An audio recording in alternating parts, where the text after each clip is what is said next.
بسم اللہ الرحمن الرحیم۔ اردو وظائف چینل کے پیارے ناظرین، السلام علیکم۔ امید ہے آپ خیریت سے ہوں گے اور ہماری دعا بھی ہے اللہ کریم آپ تمام پر اپنا خصوصی رحم و کرم فرمائے۔ پیارے دوستو، آج کا جو مجرب عمل ہے وہ دین و دنیا کی کامیابی حاصل کرنے کا ہے اور دین و دنیا کے اپنے خاص امور یعنی اہم مقاصد میں کامیابی حاصل کرنے کا ہے۔ آگے بڑھنے سے پہلے چھوٹی سی گزارش کروں گا کہ جو دوست ہمارے اس چینل پر نئے ہیں تو وہ ہمارے اس اردو وظائف چینل کو سبسکرائب کر لیں۔ جزاک اللہ خیرا۔ پیارے دوستو، وظیفے کا طریقہ سماعت کرنے سے پہلے ایک حدیث پاک سماعت فرما لیں۔ حضرت ابو دردہ رضی اللہ عنہ سے مروی ہے کہ جو شخص صبح و شام اس آیت کو، اس قرآن مجید فرقان حمید کی اس آیت کو، ان کلمات کو 7 مرتبہ پڑھ لے گا، اللہ پاک اس کے دین و دنیا کے اہم امور میں اسے اپنی مدد خاص عطا فرمائے گا۔ یعنی دین و دنیا کے اس کے جو بھی مقاصد ہوں گے اس میں رب تعالیٰ کی خاص عنایات ہوگی، رب تعالیٰ کا خاص لطف و کرم نصیب ہوگا، رب تعالیٰ کی رحمت اور برکت اور اس کی نصرت و مدد حاصل ہوگی، اور جس کی وجہ سے انسان کے وہ دنیا کے کام اس میں اسے کامیابی نصیب ہوگی۔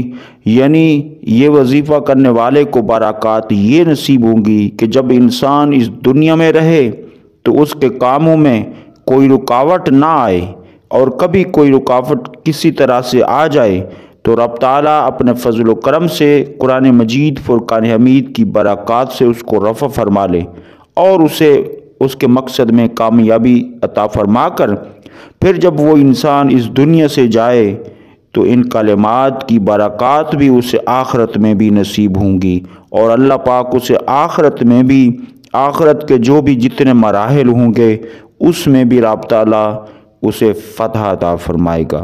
تو دوستو، وہ آیت کون سی ہے؟ قرآن مجید فرقان حمید کی وہ آیت سماعت فرما لیں جسے صبح و شام 7 مرتبہ پڑھنا ہے۔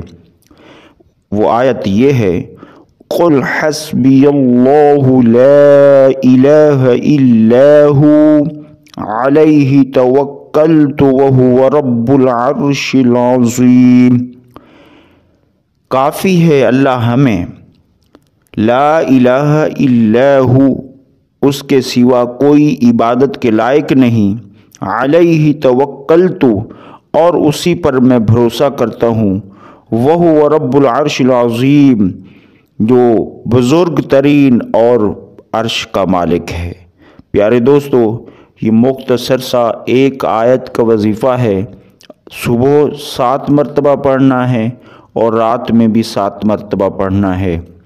اس کے لیے کوئی ضروری نہیں کہ فجر کی نماز کی ادائیگی کے بعد پڑھیں یا مغرب کی نماز کی ادائیگی کے بعد پڑھیں، بس یہ خیال رہے کہ صبح میں اپنی صبح کا آغاز کرتے ہوئے اس وقت 7 مرتبہ اس آیت کو پڑھ لیں، اور رات میں بھی جب یاد آ جائے تو 7 مرتبہ رات کو بھی پڑھ لیں۔ انشاءاللہ اللہ پاک ان آیات، ان الفاظوں کی برکات آپ کو ضرور نصیب فرمائے گا۔ تو دوستو، یہ تھا آج کا وظیفہ۔ ملتے ہیں ایک نئے وظیفے کے ساتھ۔ السلام علیکم۔